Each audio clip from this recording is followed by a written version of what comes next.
not be Soyons those du côté de silent la Charte friends. des Let Nations us Unies pour stand sauver on the l'ordre side of the institué à United San Nations Francisco Charter en juin to save the 1945. order established in San Francisco Monsieur in le June Président, 1945. ce conflit Mr. dure depuis President, des this décennies conflict et has pourtant raged on aucune for résolution n'a decades, condamné le and yet Rwanda, no resolution auteur de violations flagrantes des principes de la souveraineté nationale et de l'intégrité territoriale de la RDC. Le Rwanda ne nie même pas sa présence sur le terrain ni son soutien au M23, comme l'ont souligné plus des 3/4 des membres du Conseil lors de la dernière réunion. L'intégrité du territoire de la RDC ne peut être compromise et les incursions armées, les ingérences étrangères, le pillage systématique de ses ressources naturelles et les violations répétées de ses frontières doivent cesser immédiatement. Au regard de la situation sécuritaire humanitaire, le Burundi s'inscrit toujours du côté du plein respect du droit international et du droit international humanitaire. À cet effet, le Burundi condamne les violations flagrantes du droit international et du droit international humanitaire, appelle à une cessation immédiate des hostilités à l'est de la RDC, à garantir que ce territoire ne devienne plus un terrain de confrontation indirecte entre acteurs régionaux et internationaux, soutient les efforts des processus de Luanda et de Nairobi en exigeant le respect des engagements pris par toutes les parties, exige le retrait des forces rwandaises de la RDC et réitère son attachement au respect de la souveraineté de la République démocratique du Congo, son intégrité territoriale, son indépendance politique et son droit à se défendre contre toute agression extérieure. Recommande de poursuivre les soutiens aux populations civiles et déplacées de guerre afin de subvenir à leurs besoins de base avec une attention particulière aux femmes et aux enfants. Pour conclure, et comme nous l'avons déjà exprimé, le Conseil de sécurité devrait être attentif aux revendications légitimes du peuple et du gouvernement congolais. Je vous remercie. I thank the representative of Burundi for the statement.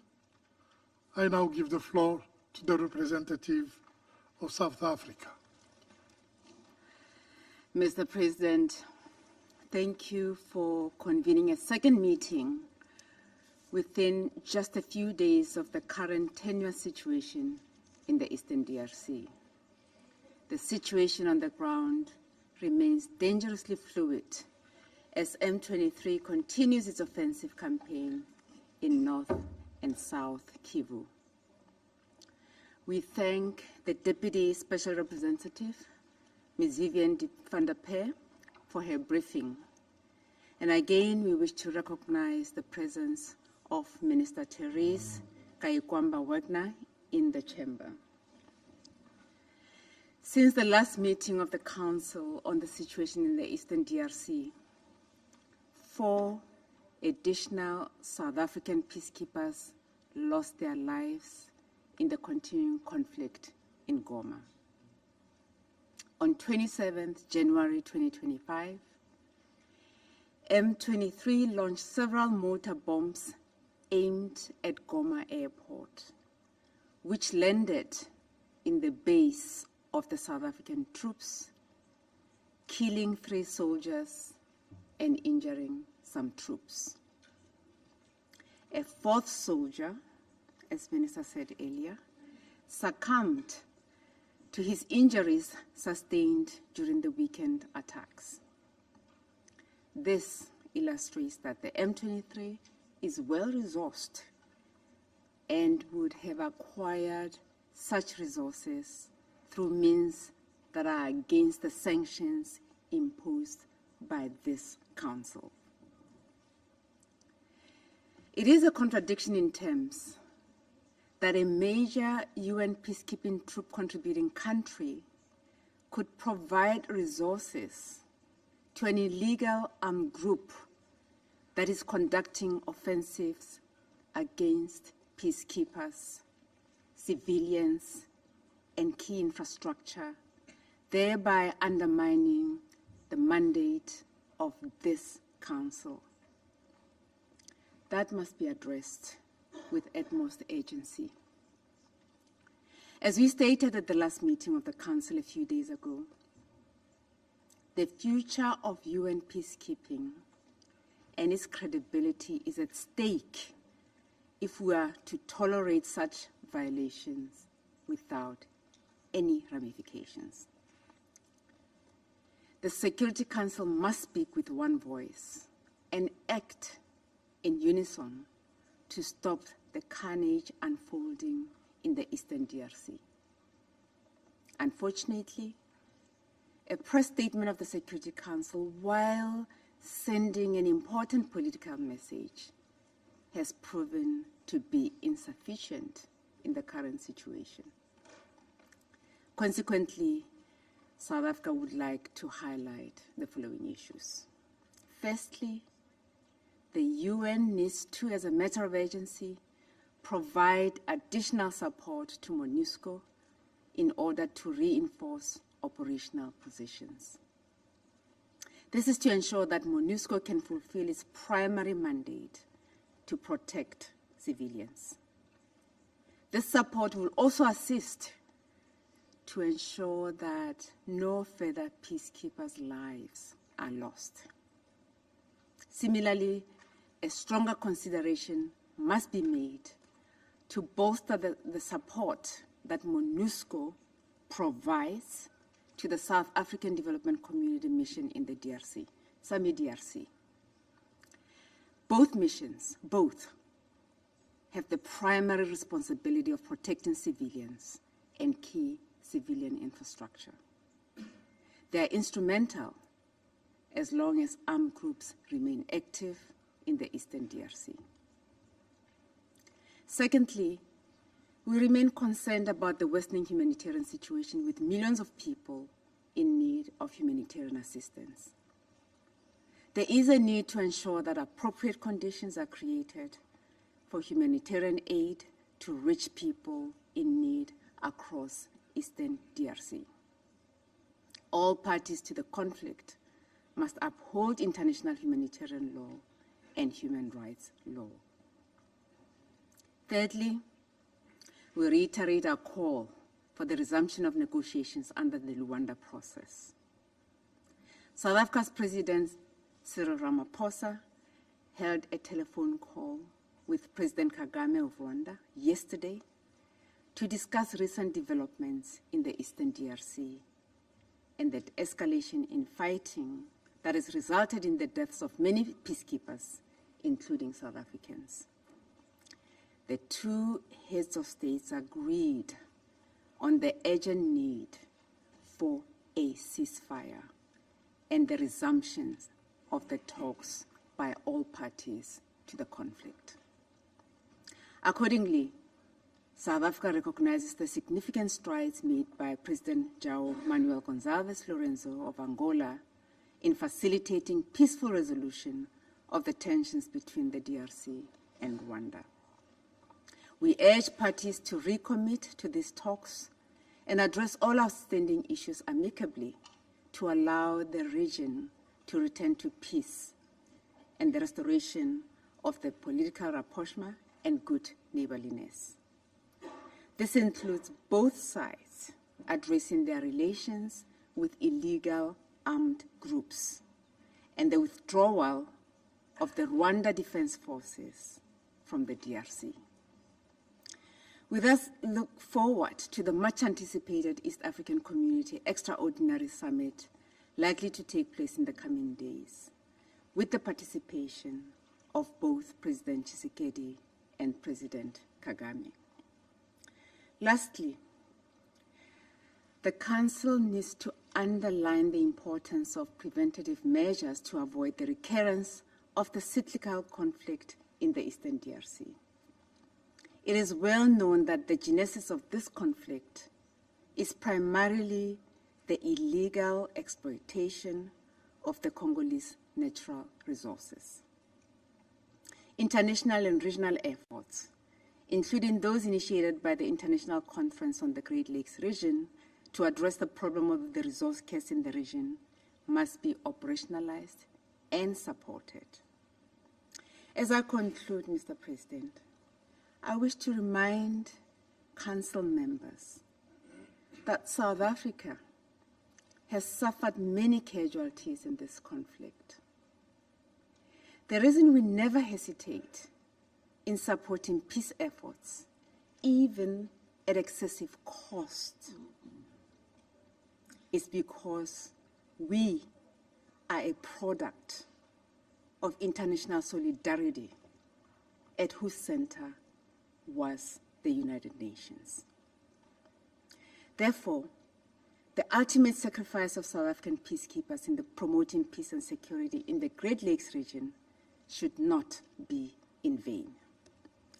Our plea is for this Council to always protect those who value, safeguard, and execute the mandates adopted in this chamber, and also hold into account those who violate the decisions of this very Council.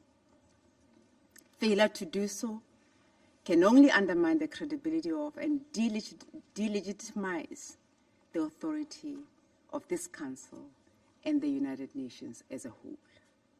We trust that all members of this Council and the international community can support measures towards establishing a ceasefire, encouraging dialogue, and promoting efforts towards peace and stability in the whole country and the Eastern DRC in particular. Thank you. I thank the representative of South Africa for this statement. I now give the floor to the representative of Guatemala. Señor Presidente del Consejo de Seguridad, miembros de este Consejo, señora Ministra de Relaciones Exteriores, Cooperación Internacional y Francofonía de la República Democrática del Congo, Thérèse Kayikwamba Wagner, dada la urgencia de la situación en la República Democrática del Congo y su desarrollo, agradecemos la convocatoria de la reunión urgente del pasado 26 de enero y nuevamente el día de hoy.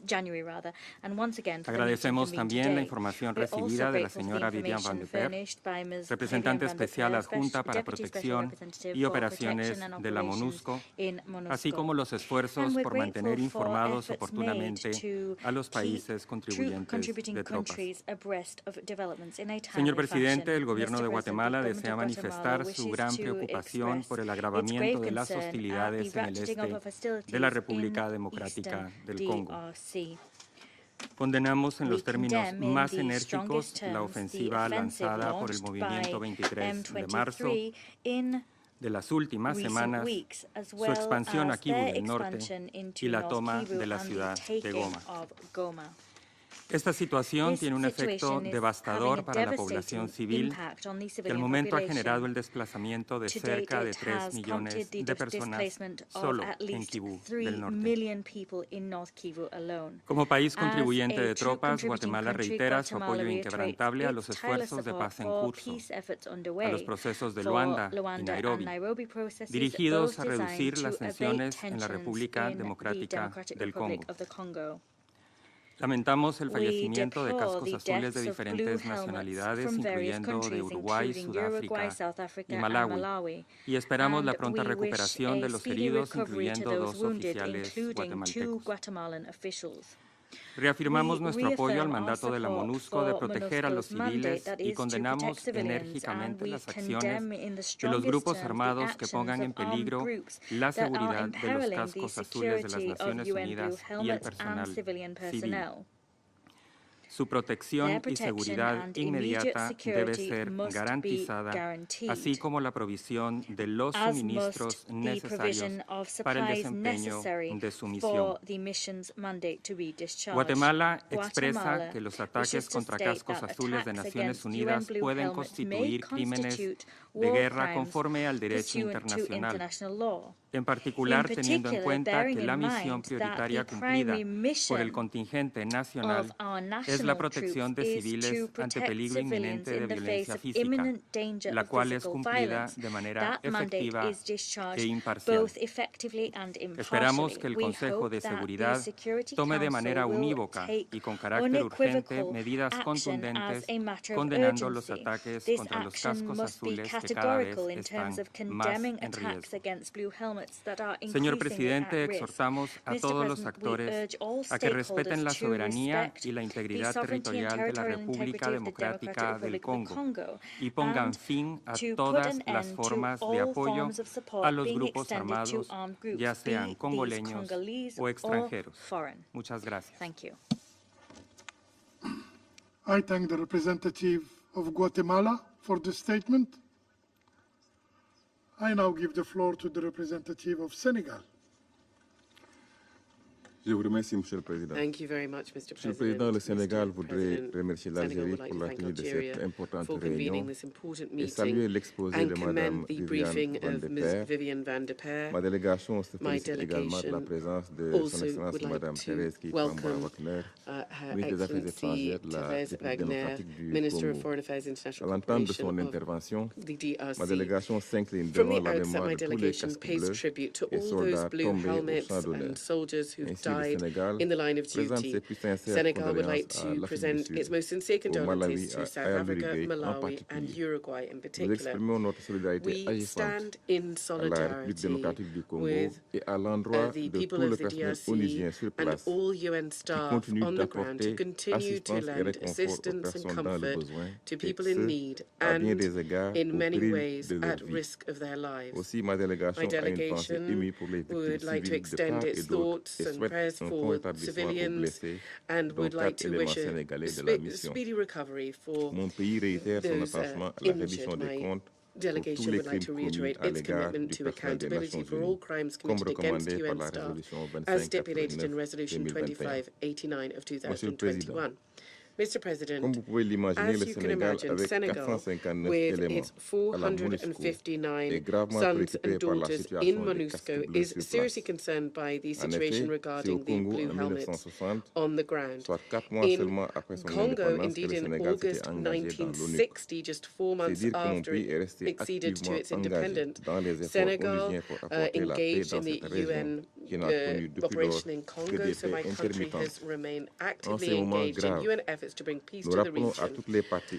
In these difficult times, we would reiterate to all parties the obligations incumbent upon them to protect civilians, in particular women and children, and peacekeepers and humanitarian staff, and also to reiterate the necessary respect for human rights. Like the previous speakers, Senegal condemns in the strongest possible terms the resumption of fighting in North Kivu, and in particular in Goma, in flagrant violation of the ceasefire concluded on the 30th of July 2024. The uptick in clashes constitutes a serious attack on the security of the region and of the continent. We cannot allow the situation to deteriorate into a global crisis that will have an impact on hundreds of thousands of civilian lives and in a region that has already been so sorely tested. This is why my delegation joins itself with the call of the A3 Plus of the Security Council, as well as that of the Secretary General, calling for the immediate cessation of the M23 offensive and its territorial expansion. The only option to this conflict is political in nature. Senegal would urge, therefore, all the parties to honour their commitments as the part of the ceasefire and to give diplomatic negotiations a chance under the auspices of the African and in good faith to strive for peace and regional stability. My country therefore reiterates its unfailing support for the African mediation efforts between the DRC and Rwanda that are currently being undertaken as part of the Rwanda process. Senegal also calls for ongoing consultations as part of the Nairobi process to settle the ongoing issue of armed groups, including the M23, and to pave the way to bring peace and stability to the region. Mr. President, my delegation does not wish to conclude without calling upon the Council to learn the correct lessons from this conflict and the impact it's having on MONUSCO. What we learn is that there have been many difficulties encountered, but the staff have been very resilient in accomplishing their mission. It is important for the Council to provide this mission with necessary resources to carry out its tasks, to contribute to the protection of civilians in the area where it's deployed, and to support stabilization of institutions in the DRC and the main reforms in the area of governance and security. This necessarily involves the guarantee of an environment propitious for its deployment, the involvement of all stakeholders and better coordination with regional forces present in the DRC in terms of taking charge of the threat posed by armed groups. Thank you. I thank the representative of Senegal for the statement.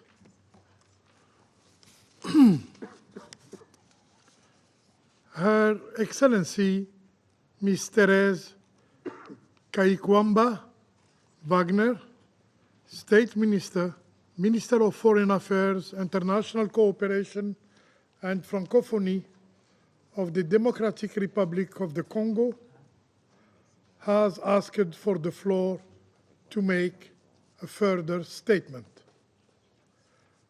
I give her the floor.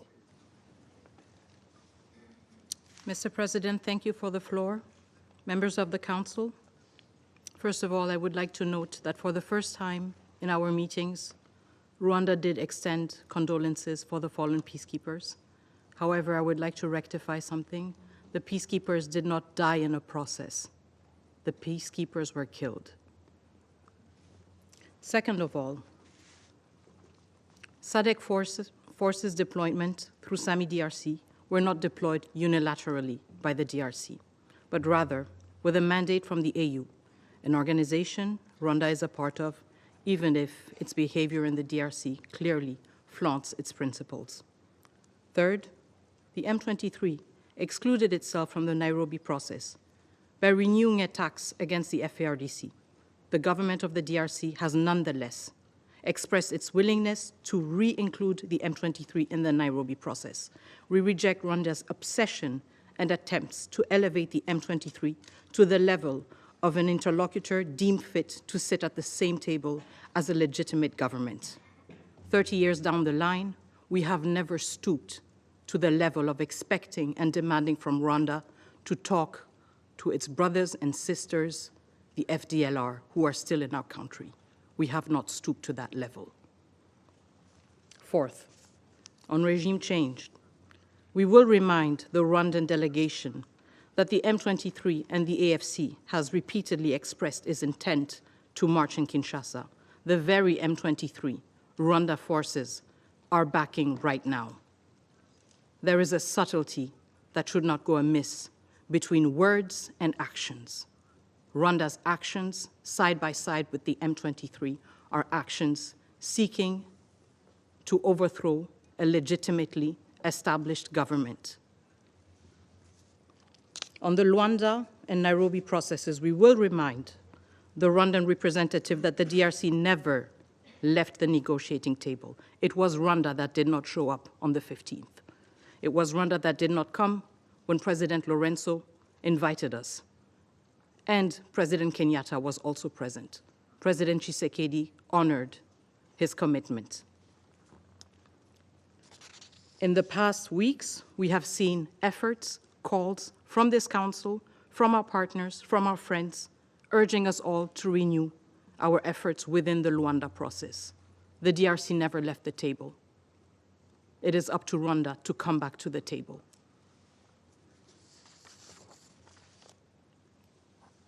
I would also like to remind the Council that in this very session, the government of the DRC, through my own statement, condemned all attacks against diplomatic missions in the DRC. We do this in our concern to abide by and respect international law.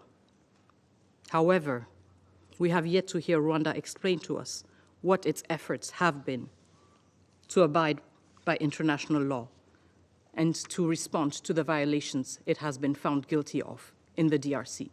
Violations of the Charter, violations of international humanitarian law, violations of international human rights law. Members of the Council, I would like to close with what has brought us back here in less than 48 hours. Rwanda's outright contempt for this Council and its declaration that it will not, for the Council and the Council's declaration, and its demonstration that it is in the deluded belief that there is a Rwandan exception when it comes to international law.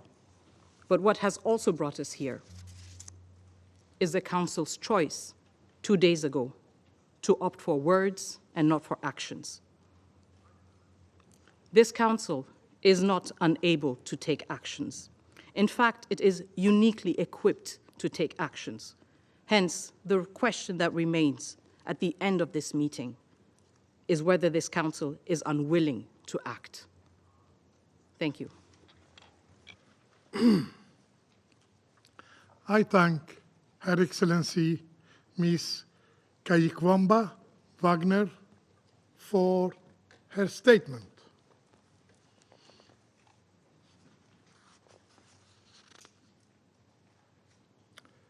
There are no more names inscribed on the list of speakers. The meeting is adjourned.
Hello, ladies and gentlemen. Her Excellency, Minister for Foreign Affairs and International Cooperation, Francophonie of the Democratic Republic of Congo, His Excellency Therese Wagner, just finished the meeting of the Security Council, and she's ready to make a presentation and receive questions from you.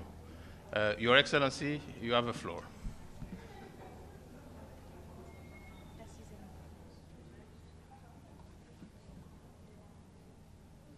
So I was supposed to say good afternoon, but it's good evening. Ladies and gentlemen of the press, today I address the UN Security Council on the grave situation in the Democratic Republic of the Congo for the second time in 48 hours. We are at a critical juncture, and I felt it was my duty to reiterate on behalf of the government and the people of the DRC the urgent need for decisive action by the Council. I welcome the fact that the Council has recognized Rwanda's responsibility for the violation of our sovereignty and our territorial integrity, as well as the violence currently unfolding in Goma. However, words have not been enough to end the human suffering and the aggression and onslaught on Goma. It is now time for the Security Council to act. Millions have been displaced, thousands are trapped in the besieged city of Goma with restricted access to food, water, electricity, security. Countless lives have been lost. Enough is enough. Rwanda cannot be allowed to continue to act with impunity, and I therefore called on the Council to act in defense of the principles of multilateralism and international law. The DRC welcomes the decision by Germany, not a Council member, to cancel its planned meetings next month on development aid with Rwanda and to urge Rwanda and the M23 to withdraw their troops. This is an example of the kind of action that we are calling for the rest of the international community to take, whether they are Council members or not. The Security Council should take note. They cannot remain silent or inactive any longer. As I stated in the Security Council today, we demand 5 immediate actions, very actionable and very precise. Firstly, the unconditional withdrawal of Rwandan troops from sovereign Congolese territory. There is no path to sustainable, peaceful resolution without this crucial step. Secondly, it is imperative that the Council introduces sanctions targeting the command structure of the Rwandan Defense Forces to undermine its ability to wage war against the DRC and its people. Thirdly, the introduction of an embargo on Rwanda's illicit exploitation and exportation of mineral resources in the DRC will stem the financing of this aggression. As a reminder, the United Nations Group of Experts report, the last one, indicated that over 150 tons were illegally mined on a monthly basis and exported by Rwanda under the label of Rwandan minerals. Thank you. Fourthly, we are calling for the suspension of Rwanda as a contributor of troops to UN peacekeeping missions. We need to end the double standard, where Rwanda is able to contribute to UN peacekeeping forces while its troops kill members of the MONUSCO mission and the SADC mission. In less than 4 days, over 14 peacekeepers were killed, and this in absolute impunity. Finally, there must be total transparency in arms transfers to Rwanda in order to stem its ability to stoke further violence. This aggression is not only a threat to the DRC, but also to the entire region and the principles enshrined in the UN Charter. It is time for the United Nations Security Council to act decisively and send a clear message that Rwanda's aggression and impunity will not be tolerated. As I said to the Council, the rules of multilateralism apply to us all. There is no Rwandan exceptionalism. Thank you.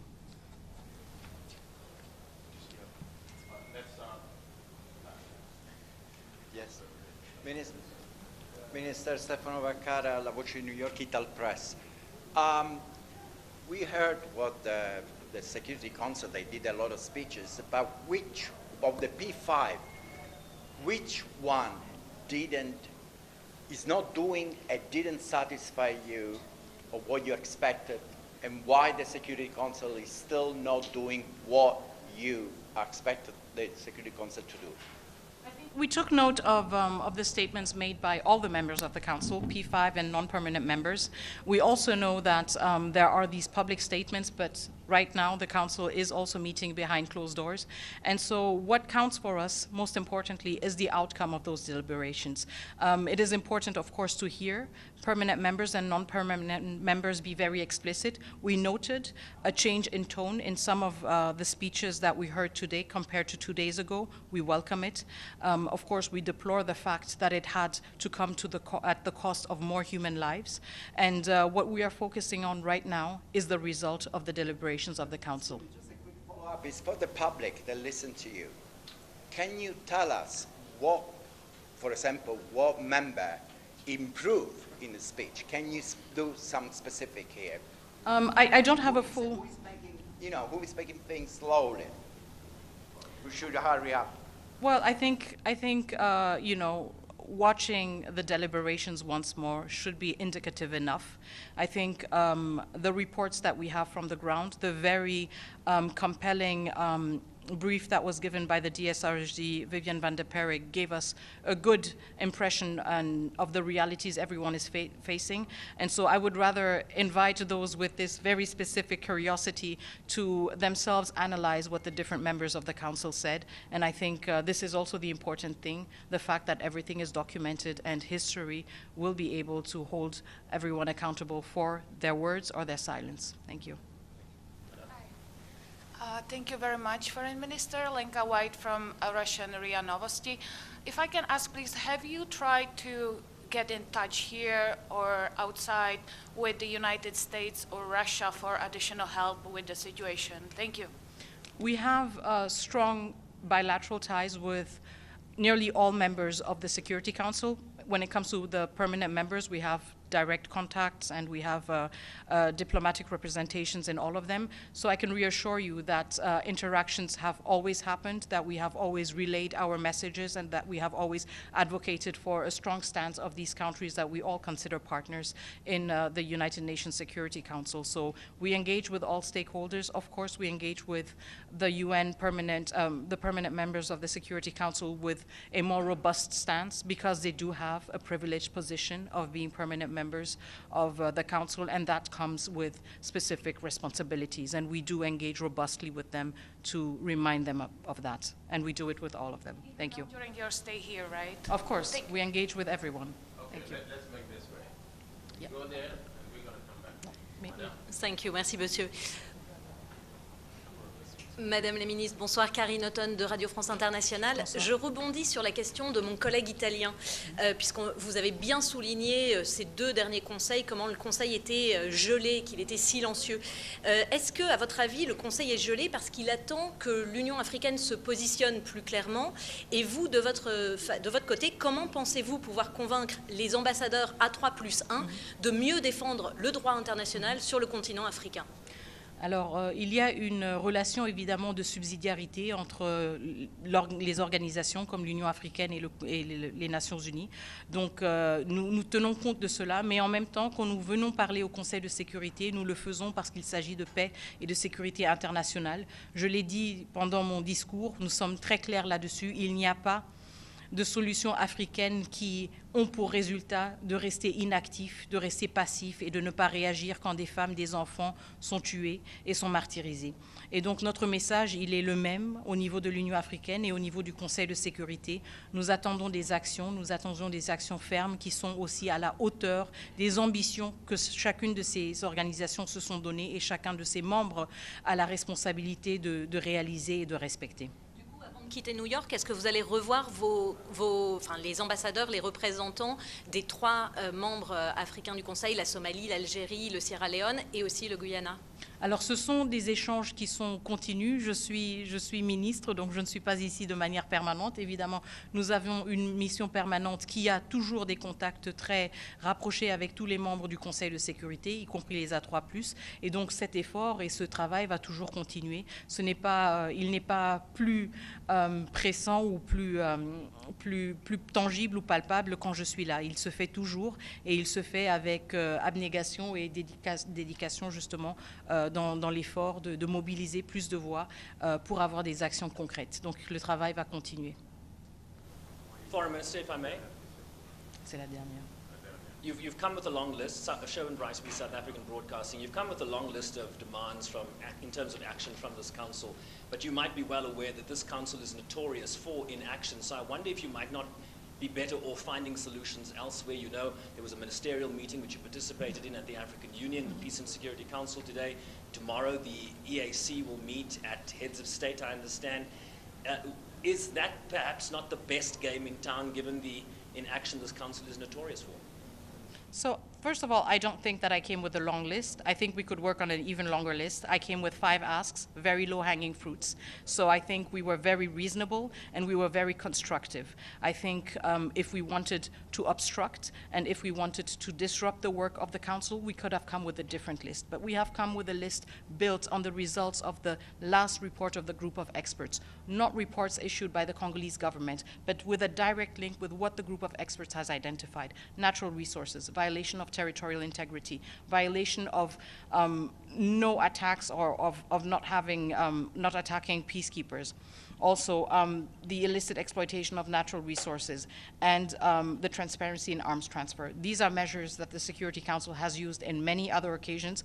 We are from the DRC. We have been under a sanctions regime, so I know what I'm talking about. These are low-hanging fruits. It is not a long list. And we will not tire of holding every entity we are a member of accountable in terms of its responsibilities. Your expectations of the EAC and the AU?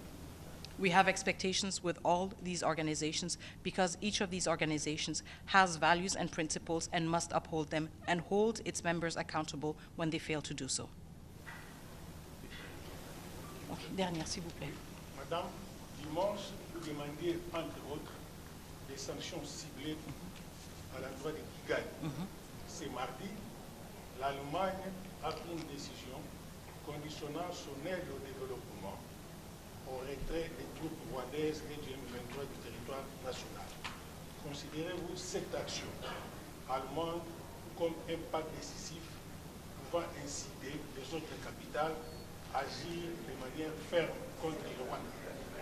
En tout cas, c'est une décision que nous saluons et que nous avons reçue avec satisfaction parce que justement, c'est une décision qui nous montre que des pays, membres ou non membres du Conseil de sécurité, peuvent prendre des actions très concrètes, peuvent prendre des actions en fonction de leurs relations et des outils dont ils disposent. Et nous espérons sincèrement que cette action courageuse va aussi motiver tous les pays membres de la communauté internationale, qu'ils soient au Conseil de sécurité, qu'ils soient au niveau de l'Union africaine ou dans d'autres organisations, à justement réfléchir sur ce qu'ils peuvent faire pour mettre fin à ce drame qui a duré bien trop longtemps.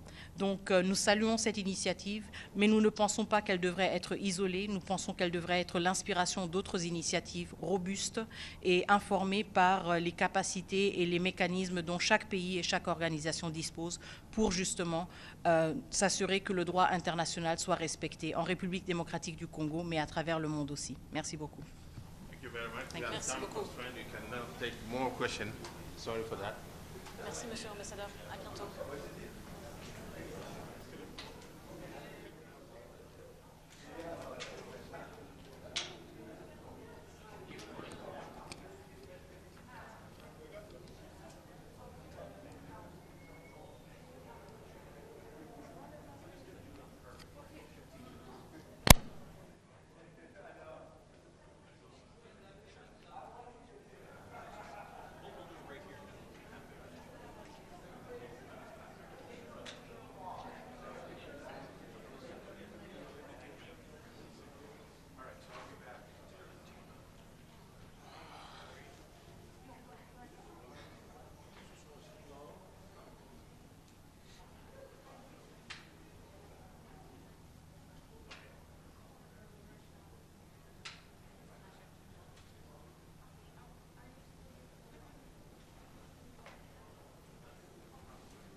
Like a knife.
my soul to a beautiful land.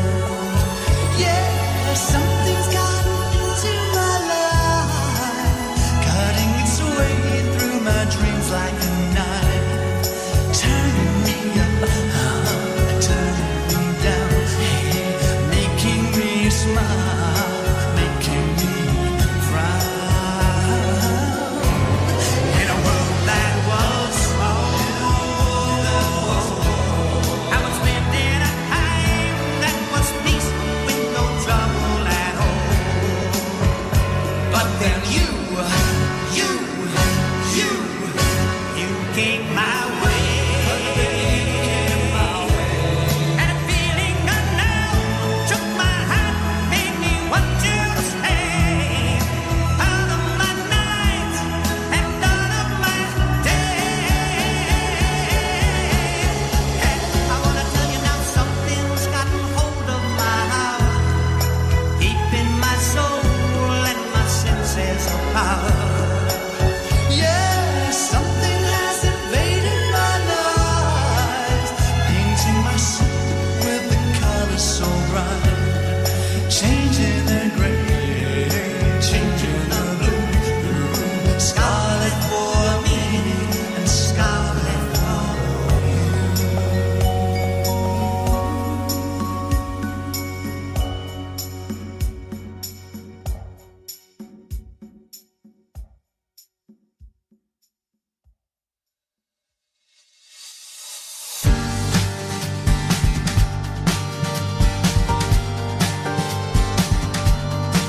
Way up here, time loses its purpose. Way up here, you get a sight money can't buy. Way up here, you get below the surface. Way up here, you will see your heart will fly.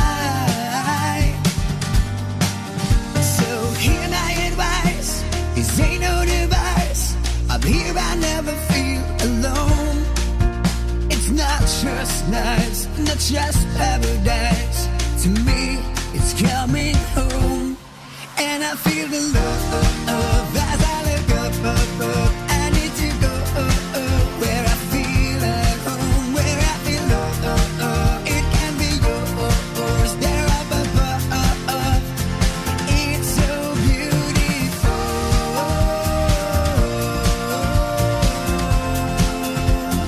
Never get enough.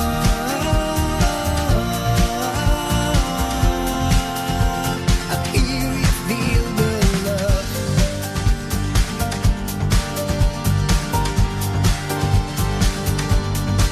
Way up here, the clarity heals your mind. Way up here, it prevents you from closing your eyes. Way up here, you leave all trouble behind. Way up here, you reach the highest heights. So hear my advice, this ain't no device. I'm here, I never feel alone. It's not just nice, not just paradise. To me, it's coming home. And I feel the love as I look up. I need to go where I feel at home, where I feel love. It can be yours, there up above. It's so beautiful.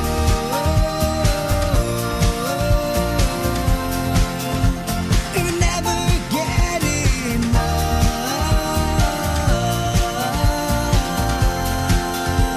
Up here you feel the love.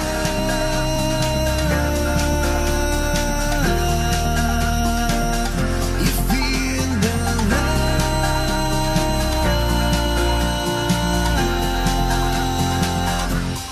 And I feel the love as I look up.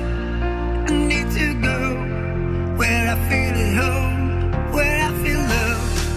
It can't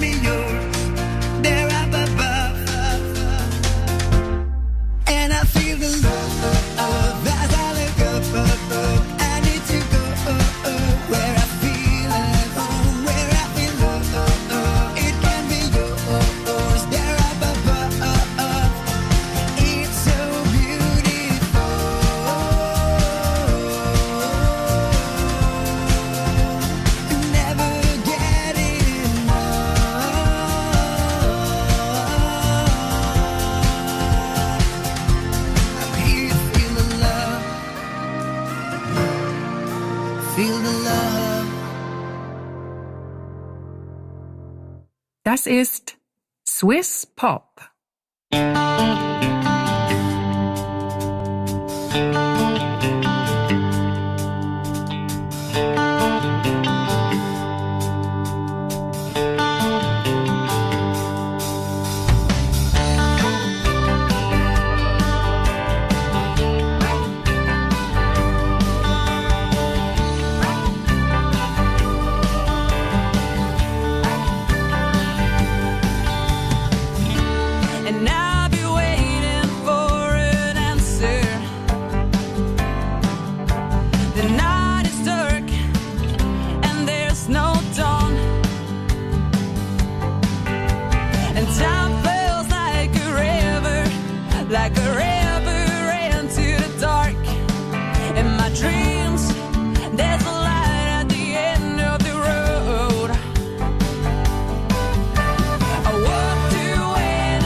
schnada schnuzze conigliers. E ma dite sono in cerca de non sa c'è e ci da quam saves aiutar. Qui è veinan pro me cameriere di spes bancina buona idea, ma qui è famince comunet di danze e scergelet. E scialesse un buon cusai, c'è non fece mai quel sbagli, tutti il diavolo les lascia fare, ma bene mai, na bene mai. E bene metterò in latte ciava limon, bene metterò in latte ciava limon, bene agnirsi l'idea da mettere in latte ciava limon, e se ne potesse forza, potesse quai forza.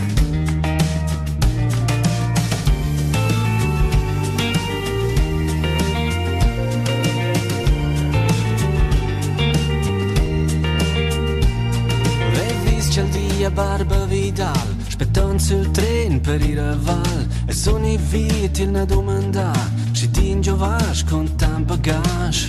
E del matì c'è sai in cerca de non sa c'è sai a stuf dat nyananzes c'è. Se sono ben stat bundan 30 ans, si sono mortel a farci giù e alste die des il tempo rieda vent, ma se voce in buon cusai, ben a fare il tu quel sbagli, blerci giù es lascia fare, ma ben a mai, ben a mai. E ben a metterti in latte ciara limone, na, ben a metterti in latte ciara limone. In latte ciave limone, non ne potesse forza, potesse qual forza. Già ti metti già in latte ciave in uno spinne, potesse giura darci giù da puntaginne. Già ti metti già in latte ciave in un usci, potesse guardare c'è giù da sushi. E già ti metti già in latte ciave in una patlema, potesse giura darci giù da silva plema. E già ti metti già in latte ciave in pair, potesse dare c'è giù da mustai. Appena metterti in latte ciave limone, na, appena metterti in latte ciave limone. E appena inizi qui alla metterai in latte ciave limone. Ce ne potesse forza, potesse qual forza, potesse forza, forza nel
And if you feel you're ready, you can follow. You don't have to ask me why.